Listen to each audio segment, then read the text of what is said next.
مزید بات فاتحہ کے بارے میں تو بہت کچھ کہا جا سکتا ہے، لیکن ایک بات فاتحہ کے بارے میں آپ کے سامنے رکھ دوں آج، وہ یہ ہے اللہ تعالیٰ نے کہا ہے صراط الذین انعمت علیہم غیر المغضوب علیہم ولا الضالین. ہم روزانہ پڑھتے ہیں.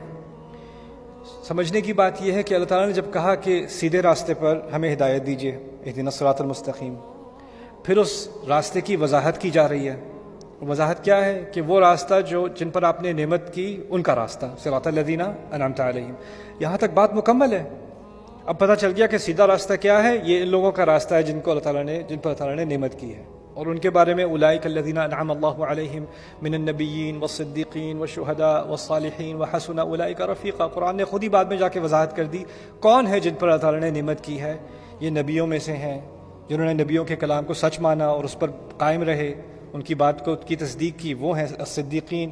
پھر شہداء ہیں اور صالحین ہیں. اردو میں آپ سمجھتے ہیں شہداء اور صالحین کون ہیں، ٹھیک ہے. تو اللہ تعالیٰ نے خود ہی اس کی ڈیفینیشن دے دی کہ کس پر نعمت کی گئی ہے. کہنا میں یہ چاہ رہا ہوں کہ یہاں تک تو بات مکمل ہو گئی. سیدھا راستہ کن لوگوں کا ہے؟ ان 4 گروپس کا ہے. ان کے بارے میں بات ہوگی. قرآن میں جگہ جگہ ایسے لوگوں کی بات ہوگی. انبیاء کی بات ہوگی، صدیقین کی بات ہوگی، شہداء کی بات ہوگی، صالحین کی بات ہوگی. چلو بھائی سیدھا راستہ سمجھ میں آ گیا. لیکن پھر اس کے مزید فاتحہ وہاں مکمل نہیں ہوتی. پھر اور کچھ بھی کہا گیا ہے. اور کیا کہا گیا؟ غیر المغضوب علیہم ولا الضالین. اور اس کو اگر آپ ادبی نظر سے دیکھیں تو یہ ایک مزید بات ہے جو اگر نہ بھی کہی جائے تو آپ کو لگے گا بات تو مجھے پہلے ہی سمجھ آ گئی تھی. جیسے میں کہوں بیٹا تمہیں اچھے بچوں کی طرح کام کرنا ہے، اچھے بچوں کی طرح پڑھائی کرنی ہے. اب آپ کو مزید کہنے کی ضرورت نہیں ہے برے بچوں کی طرح نہیں کرنی. بات تو سمجھ، پہلی دفعہ میں بات سمجھ آ گئی. اگر آپ کسی سے آپ نے قانون کی پابندی کرنی ہے، آپ کو مزید کہنے کی ضرورت نہیں ہے اچھا قانون کی نافرمانی نہیں کرنی.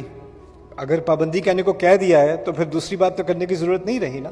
عام زبان میں ہم اگلی بات نہیں کرتے، لیکن فاتحہ میں کیا پڑھ رہے ہیں ہم؟ یہاں تو کہہ دیا کہ کس کا راستہ؟ ان لوگوں کا راستہ، الذین انعمت علیہم. بات تو مکمل ہے، لیکن اس کے بعد مزید اللہ تعالیٰ نے ایک چیز کا اضافہ کیا، غیر المغضوب علیہم ولا الضالین. یعنی خاص ایک تو ہے جن پر نعمت نہیں کی گئی ان کا راستہ نہیں، لیکن ان سب میں سے 2 گروہوں کو خاص نکال کر ان کے بارے میں خاص خبردار کیا مسلمان کو کہ ان دونوں سے ذرا زیادہ بچ کے رہنا. 2 طرح کے لوگ ہیں اور 2 طرح کی ٹینڈنسیز ہیں، 2 طرح کے مزاج ہیں، ان سے بچ کے رہنا. پہلا مزاج ہے المغضوب علیہم، دوسرا ہے الضالین. اس کے بارے میں ایک حدیث پائی جاتی ہے، مشہور ہے، کہ المغضوب علیہم سے اشارہ بنی اسرائیل کی طرف، یہود کی طرف ہے، اور الضالین سے اشارہ نصارہ یعنی عیسائیوں کی طرف ہے. لیکن یہ بھی سمجھ لیں کہ قرآن میں ہر لفظ خاص مقصد سے کہا جاتا ہے. یعنی اگر اللہ تعالیٰ کی نیت یہ ہے، اللہ تعالیٰ کا مقصد یہ ہے کہ یہ کہنا کہ ہمیں یہودی مت بنا دینا یا یہودیوں کی طرح مت بنا دینا اور عیسائیوں کی طرح مت بنا دینا، تو قرآن واضح الفاظ میں کہہ دیتا غیر الیہود ولا النصارى، صراط الذین انعمت علیہم غیر الیہود ولا النصارى. تو اب اس حدیث کو کیسے سمجھا جائے؟ اللہ تعالیٰ نے تمام یہود اور تمام نصارہ کی بات نہیں کی. اللہ تعالیٰ یہ فرما رہے ہیں کہ یہود میں سے کچھ ایسے لوگ تھے جو مغضوب علیہم بن گئے، نصارہ میں سے کچھ ایسے ہیں جو ضالین بن گئے. اب ان کی وضاحت قرآن کرے گا کہ ان میں سے جو مغضوب علیہم وہ کیسے بنے، کیا طریقہ کار تھا ان لوگوں کا، جس سے اب مجھے اور آپ کو بچنا ہے. اور اس کا ذکر خاص ہم نے اپنے الفاظ میں دعا سے اس لیے کیا ہے. اب دعا انسان کیوں کرتا ہے؟ دعا انسان اس وقت کرتا ہے جب اس کو کسی خاص چیز کی ضرورت ہوتی ہے. اور جب ہم حفاظت کی دعا کرتے ہیں تو جس چیز سے خطرہ ہوتا ہے اس کی حفاظت سے ہم دعا کرتے ہیں. تو اس میں جو پہلی دعا اللہ تعالیٰ نے ہمیں قرآن میں سکھائی ہے، اس میں 2 خطرے سکھائے ہیں ہمیں جس سے ہمیں خاص بچنا ہے. اگر ہدایت چاہیے تو غیر المغضوب علیہم ولا الضالین، ان دونوں سے بچ کے رہنا. تو پہلے میں مغضوب علیہم کے بارے میں ایک چھوٹی سی بات آپ کے سامنے رکھ دوں، یہود کے بارے میں نہیں، مغضوب علیہم کے بارے میں، کیونکہ یہ کوئی بھی ہو سکتا ہے. اس کی سب سے بڑی مثال سمجھ لیں قرآن میں یہود ہیں، اس کی مثال یہود ہیں. لیکن مثال سے یہ نہیں ہوتا کہ اب باقی کوئی اس میں آ نہیں سکتا.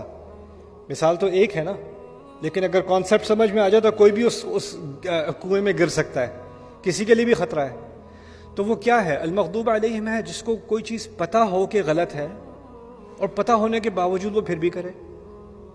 کسی کو پتہ ہے کہ صحیح کرنے کا کام یہ ہے، معلوم ہونے کے باوجود وہ پھر بھی نہ کرے. اس پہ غصہ. میں آپ کو چھوٹی سی مثال دیتا ہوں. گھر کے اندر جیسے 2 بچے ہیں، 2 لڑکے ہیں آپ کو کام ہے، آپ باہر جا رہے ہو. آپ نے 2 لڑکوں سے کہا دیکھو بیٹا یہ جو کیک ہے نا، شام میں مہمان آ رہے ہیں ان کے لیے رکھا ہوا ہے، کیک کو ہاتھ نہیں لگانا. آپ نے بڑے بیٹے کو کہہ دیا، چھوٹے کو نہیں کہا، چھوٹا کسی اور اپنے بھائی کو بھی بتا دینا کیک کو ہاتھ مت لگانا تم، جی بابا جی سمجھ آ گئی۔ آپ گئے، آپ واپس آئے، دونوں بیٹھے کیک کھا رہے ہیں، ٹھیک ہے؟ اب جب واپس آئے دونوں بیٹھے کیک کھا رہے ہیں، آپ کو غصہ دونوں پہ آئے گا کہ ایک پہ آئے گا؟ غصہ تو ایک پہ آئے گا۔ جس کو بتایا تھا اس نے جاننے کے باوجود پھر بھی کھانا شروع کر دیا، تو اس پہ تو غصہ آئے گا نا، وہ مغضوب علیہ ہی ہوا جس پہ غصہ کیا جائے۔ دوسرا کہ مجھے تو کسی نے بتایا ہی نہیں، وہ ضالین ہے وہ گمراہ ہے، اس کو پتہ ہی نہیں تھا، اس نے جو کیا اس کو پتہ ہی نہیں تھا کرنا کیا ہے، وہ بھائی کھا رہا ہے تو میں بھی کھا لوں، اس میں کیا ہے، تو اس نے وہ حرکت کی۔ تو یہاں جو بات کہی جا رہی ہے نا آسان الفاظ میں، کیا ہے؟ جس کے پاس علم ہو، جس کے پاس علم ہو، جس کو پتہ ہو، جس کو سمجھ آ گئی ہو، وہ پھر بھی جان بوجھ کے غلط کرے، وہ تو پھر غصے کا مستحق ہے۔ بنی اسرائیل کے بارے میں آپ، یہود کے بارے میں آپ کیا پڑھیں گے کہ ان کے ہاں علماء ہیں، جاننے والے ہیں، کعبے کو وہ جانتے ہیں، نبی کو پہچان گئے ہیں، اپنی کتابوں میں جاننے کے بعد اس میں تبدیلیاں کرتے ہیں، یعنی ان پہ جو تنقید کی گئی ہے وہ یہ ہے کہ تم جانتے ہو، وانتم تعلمون وانتم تعلمون، تم تو جانتے ہو، من بعد ما عقلوہ، سمجھنے کے باوجود، سمجھنے کے بعد یہ کچھ کرتے ہو۔ تو پہلا مسئلہ کس کا ہے؟ ایسے لوگوں کا جن کے پاس علم ہے۔ پہلا مسئلہ کس کا ہے؟ جن کے پاس علم ہے اور پھر وہ علم ہونے کے باوجود غلط راستے کی طرف جاتے ہیں۔ ہمارے دین میں خاص کر صرف علم کو اتنا بڑا درجہ نہیں دیا کہ بس علم حاصل کرو، علم حاصل کرو، علم حاصل کرو۔ علم حاصل تو بنو اسرائیل نے بھی کیا تھا، بلکہ ان کے علم کی شہادت تو اللہ تعالیٰ خود دیتا ہے۔ علماء بنی اسرائیل، علماء کا لفظ ان کے لیے استعمال کیا گیا، احبار کا لفظ ان کے لیے استعمال کیا۔ احبار کہتے ہیں حبر سے نکلا ہے، حبر کہتے ہیں انک کو، سیاہی کو۔ ان کی کتابیں جو ان کی ہاتھوں سے لکھی ہوئی تھی نا، تو اس سے جب آپ اس کو صفحہ پلٹتے ہو تو آپ کے ہاتھ پہ سیاہی آ جاتی ہے۔ تو وہ اتنے صفحے پلٹتے تھے وہ، اور اتنی کتابیں پڑھتے تھے وہ، کہ ان کے ہاتھ ہمیشہ کالے ہوتے تھے، اس لیے ان کو احبار کہا جاتا تھا۔ یعنی اپنی زندگیاں انہوں نے کاغذوں میں گزاری ہیں، صفحوں میں گزاری ہیں، اس لیے ان کو احبار کہا جاتا تھا۔ تو قرآن نے تو ان کی علم کی بڑی داد دی ہے، لیکن علم کے ساتھ ساتھ ایک خطرہ آتا ہے، وہ یہ ہے کہ تم مغضوب علیہ نہ بن جانا۔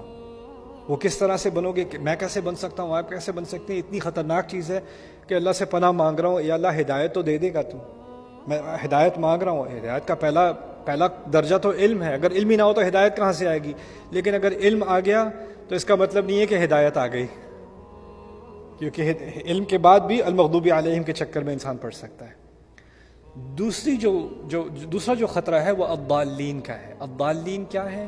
جن لوگوں کو کچھ پتہ ہی نہیں ہے، جو دل میں آتا ہے وہ سمجھتے ہیں یہ تو میرے دل سے لگتا ہے کہ یہ کوئی اچھا کام ہے کرنے کو، میں یہی کر رہا ہوں، اس سے میرے دل کو سکون ملتا ہے تو میں یہ کر رہا ہوں، اس میں کیا برا ہے؟ یعنی پیچھے اس کے عمل کے پیچھے نیت اچھی ہے لیکن علم کچھ نہیں ہے، ٹھیک ہے نا؟ ایسے لوگ الضالین ہو جاتے ہیں۔ اور ہوتا یہ ہے تاریخ میں کہ جب علم والے لوگ کرپشن میں ہوتے ہیں نا، تو اگلی جنریشن آ کے کہتی ہے یہ عالم سارے تو اتنے کرپٹ ہیں، ہمیں نہیں سیکھنا ان کا اسلام، ہم خود ہی اچھے بن سکتے ہیں۔ اب وہ جو خود ہی اچھے بننے والے ہوتے ہیں ان کو علم سے کوئی دلچسپی نہیں ہوتی، تو وہ اپنی تمیز سے اچھا برا بناتے ہیں، اپنی ڈیفینیشن سے بناتے ہیں، اور ان کی ڈیفینیشن ہر 10 سال بعد بدلتی ہے۔ وہ ضالین میں گر جاتے ہیں، اس نئے کنویں میں گر جاتے ہیں وہ لوگ۔ یہ ہے غیر المغضوب علیہم ولا الضالین۔ تو یہ 2 خطرے اللہ تعالیٰ نے ہمارے سامنے رکھے ہیں ہدایت مانگنے کے بعد۔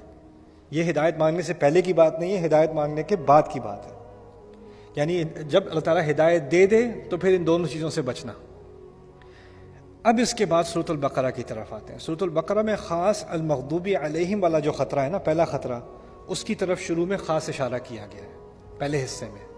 اور جو اس سے اگلی صورت آ رہی ہے آل عمران، اس میں دوسرے خطرے کی طرف، الضالین کی طرف، اس کے پہلے حصے میں اشارہ کیا گیا۔ یعنی فاتحہ میں جو بات مختصر سی کی گئی ہے نا، اس کی پہلی تفصیل آپ کو بقرہ میں ملے گی، دوسری تفصیل آپ کو آل عمران میں ملے گی۔ اس کی ایک ترتیب سمجھ میں آ گئی تھوڑی سی، ٹھیک ہے۔